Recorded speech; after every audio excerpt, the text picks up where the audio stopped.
Welcome to Civil Service IAS, your go-to YouTube channel for all things related to the Indian Administrative Service. दोस्तों, जैसे ही बिहार का नाम आता है वैसे ही कुछ लोग वहाँ की गरीबी, वहाँ की खराब इकोनॉमी और क्राइम के बारे में बात करने लगते हैं।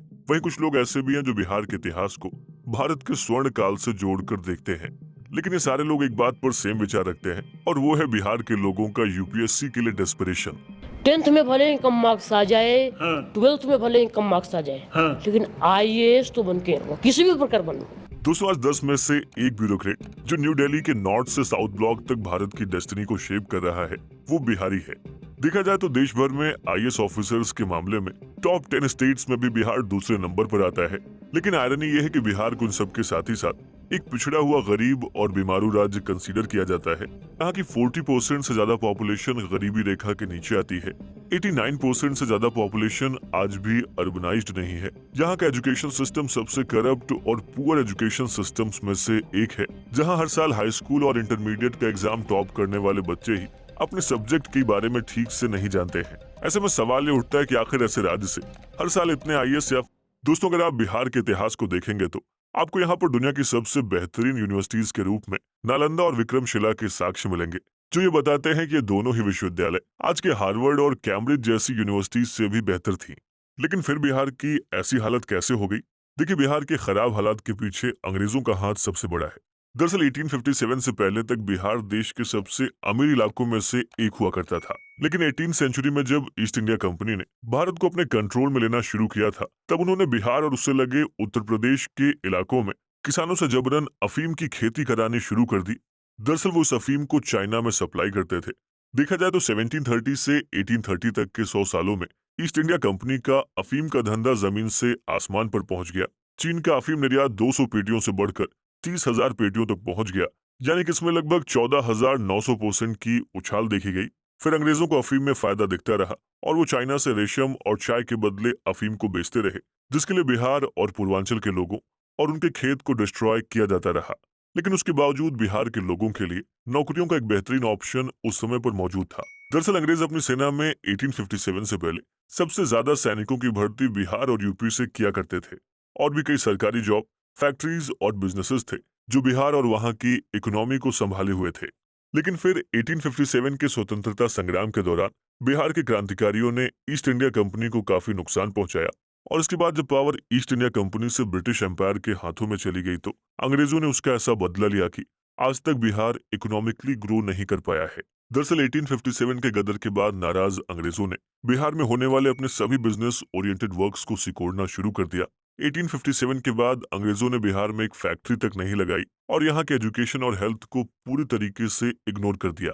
दोस्तों, बिहार में अंग्रेजों ने सिर्फ उन्हीं कामों में पैसे लगाए जिनसे वहां पर ब्रिटिश एडमिनिस्ट्रेशन को चलाया जा सके और अफीम की खेती होती रहे। साथ ही बिहार के लोगों को सबसे बड़ा झटका तब लगा जब अंग्रेजों ने वहां के लोगों को सेना में भर्ती करना बंद कर दिया और बिहार की जगह ब्रिटिशर्स सब पंजाब पर फोकस करने लगे थे। दोस्तों, देखा जाए तो इस तरह से सब कुछ धीरे धीरे बिहार के हाथों से निकलता चला गया। वहां कुछ बचा भी था तो वो थी जबरदस्ती कराई जाने वाली अफीम की खेती।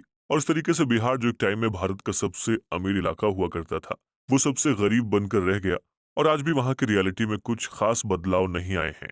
देखा जाए तो आज भी बिहार की टोटल पॉपुलेशन में से 80% लोग एग्रीकल्चर पर ही डिपेंड करते हैं और ऐसा इसलिए है क्योंकि बिहार की जीएसडीपी में इंडस्ट्रियल सेक्टर सिर्फ 15% का कंट्रीब्यूशन करता है, जिस वजह से बिहार में लोगों के लिए कोई अच्छी प्राइवेट जॉब का भी ऑप्शन नहीं बचा है। और इसीलिए बिहार के लोग शुरू में, अगर सोशल कंडीशन की बात करें तो बिहार की गरीबी और फ्यूडल सिस्टम ने वहाँ की सोसाइटी को भी कुछ इस तरीके से शेप किया है कि लोगों को पैसों से ज्यादा पावर की भूख रही है, जिस वजह से बिहार का गुंडा राज एक वक्त में पूरे देश में फेमस था और आज भी वहां पर पूरे तरीके से स्थिति सामान्य नहीं हुई है। दोस्तों, बिहार में एक बड़ी जनसंख्या खेती करके, मजदूरी करके या फिर किसी तरीके से छोटी मोटी प्राइवेट जॉब्स करके अपना जीवन व्यतीत करने पर मजबूर है और ऐसे लोगों की सोच यही है कि उनके बच्चे पढ़ लिख कर अगर सरकारी नौकरी पा जाए तो सब कुछ सही हो जाएगा।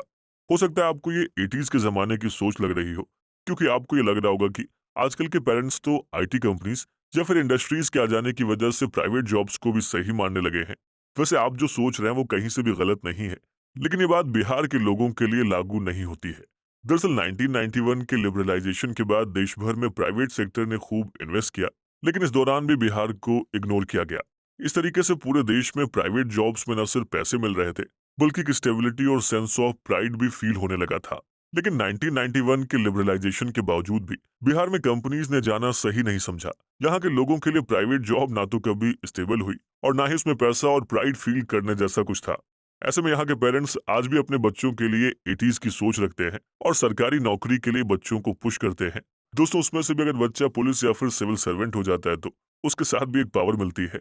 बिहार के लोगों की मानसिकता को अगर आप समझें तो वहाँ पैसे से ज्यादा पावर की कद्र की जाती है। और अगर आप वहाँ पर एक पुलिस कांस्टेबल और आईटी कंपनी में एक अच्छी जॉब करने वाले इन दोनों लोगों को कंपेयर करेंगे तो भले ही आईटी की जॉब करने वाला ज्यादा पैसे कमाता हो, लेकिन सोसाइटी में लोग कांस्टेबल को ज्यादा रिस्पेक्ट देंगे। सिर्फ सरकारी नौकरी की वजह से उसकी पूरे समाज में एक मजबूत आइडेंटिटी क्रिएट होगी। और देखा जाए तो इसी रिस्पेक्ट और आइडेंटिटी की वजह से आज भी बिहार के लोग सरकारी जॉब्स का मोह नहीं छोड़ पाते हैं। दोस्तों, बिहार की सोसाइटी के बारे में एक और बात नोट करने वाली है कि वहां पर मार्जिनल फार्मर्स करीब 82% है। यानी कि ये इस तरह के किसान हैं जिनके पास 2 हेक्टेयर या फिर उससे भी कम जमीन है। ऐसे में जब भी कोई कंपनी बिहार में फैक्ट्री लगाने के लिए जमीन खरीदना चाहती है तो उसे जमीन खरीदने में बहुत परेशानियों का सामना करना पड़ता है। दरअसल ऐसा इसलिए है क्योंकि वहां पर 82% ज्यादा किसानों की पूरी जिंदगी इन जमीनों पर ही निर्भर करती है। ऐसे में अगर वो जमीन को बेच देते हैं तो उनके पास करने के लिए कुछ भी नहीं बचेगा। देखा जाए तो इसीलिए बिहार के लोग अपनी जमीन को किसी भी इंडस्ट्री को देने से मना कर देते हैं और इसी मानसिकता के चलते बिहार में उद्योग और बिजनेस नहीं पनप पा रहे हैं जिसकी जरूरत वहां के लोगों को है। दोस्तों, ऐसी सिचुएशन में बस यही ऑप्शन बचता है कि वो किसी तरीके से अपने बच्चों को पढ़ा लिखा कर सरकारी जॉब दिलाएं या फिर उन्हें गवर्नमेंट जॉब की तैयारी के लिए प्रेरित करें। आप इन बातों को बेहतर तरीके से समझने के लिए झारखंड का एग्जाम्पल ले सकते हैं, जो 2000 तक तो बिहार का ही हिस्सा था, लेकिन जब से झारखंड को बिहार से अलग किया गया है वहां के लोगों की आईएएस या फिर बिहार के जैसे सिविल सर्विसेज में परफॉर्मेंस नहीं रही है। यहाँ तक कि यूपीएससी सिलेक्शन में झारखंड टॉप 10 स्टेट्स में भी नहीं आता है, जबकि वहाँ की कंडीशन भी बिहार से कुछ ज्यादा बेहतर नहीं है। लेकिन दोस्तों, वहाँ पर इंडस्ट्रीज और नेचुरल रिसोर्सेज के पाए जाने की वजह से प्राइवेट जॉब्स बहुत ज्यादा हैं, जिसके चलते बिहार का ही हिस्सा रहे झारखंड में पावरफुल गवर्नमेंट पोजीशंस की भूख कमी नजर आती है। इन सब के अलावा देखा जाए तो आजादी के बाद से भी बिहार में पॉलिटिकल इंस्टेबिलिटी बहुत कॉमन रही है।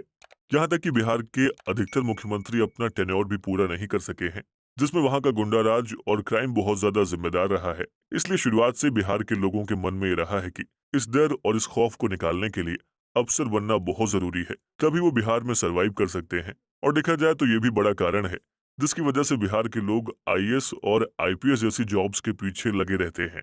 दोस्तों, नीति आयोग के हिसाब से बिहार न सिर्फ गरीब है बल्कि उसकी गरीबी भी मल्टी डायमेंशनल है।